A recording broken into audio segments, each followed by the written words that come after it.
Hi there, Joseph Kursky here with you to talk about the following. It's not just the lesson, it's the analysis.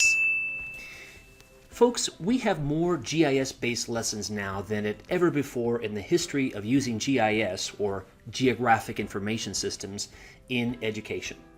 These lessons span major disciplines from hydrology to land use to urban planning to business to geography to mathematics and much more. They also span primary to secondary to university to adult/lifelong learning levels and touch formal as well as informal education.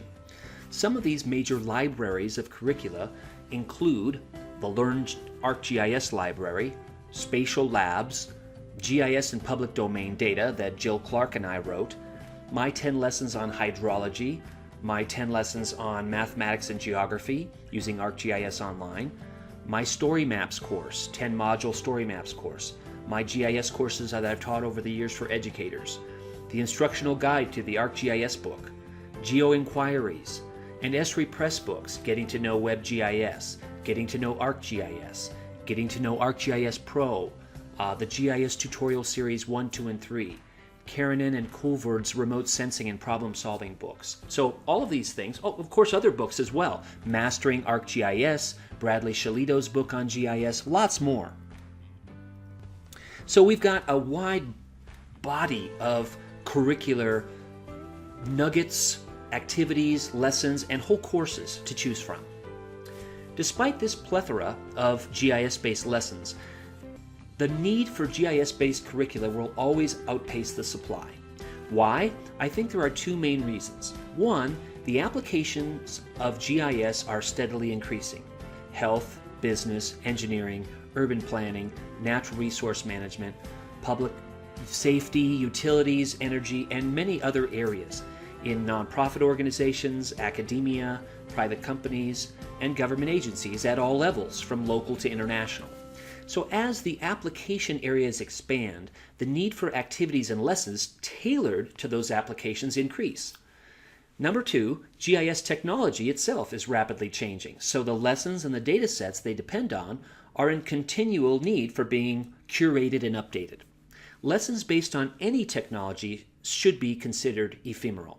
GIS is no exception. But I want you not to stress about the demand for GIS-based activities always outpacing the supply. Don't worry. Be happy.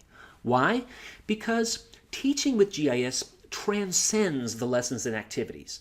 The lessons are a means by which people can learn about GIS, but they are not the only way that enables or enhances learning. In other words, what instructor cannot use a map containing current earthquakes, volcanoes, plate boundaries, and the ocean floor and land surface and teach with it, even without a lesson? I thought so. No problem. 100 questions come to mind that you could pose as an instructor. What percentage of boundaries are associated with the most earthquakes? What percentage of the world's earthquakes over the past 30 days are within 100 kilometers of the plate boundaries?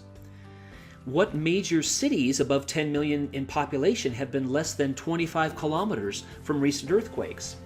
What is the relationship between specific faults to earthquakes? Why are recent human-caused earthquakes of concern? What may happen from earthquakes under the ocean, and when has this been a problem in the past? What's the relationship of volcanoes to earthquakes, and why does this relationship exist? In the same way, that instructor could have taken one of my all-time favorite maps that I loved using when I was at the USGS and beyond. And this map was called This Dynamic Planet. What instructor couldn't use that big paper map and teach from it? They didn't need a lesson necessarily to use it. They had enough background in geography and/or earth science to just bring it out and use it in the classroom. They can do this same kind of thing with a geographic information system. Or take a map showing demographic data, consumer preferences, zoning, mean traffic volume, and existing businesses. What educator could not use that map and its data layers to teach about locating the optimal site for a good or a service to be provided in that community? Now, many other examples exist, but I hope you understand my point. Lessons and activities are good, but even better is having the maps, the spatial data layers, the mapping applications, and the tools to spatially analyze data.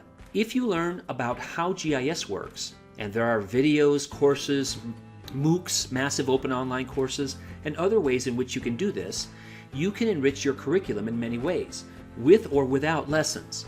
Who knows? This may even lead you to write your own lessons at some point in the near future. Thanks.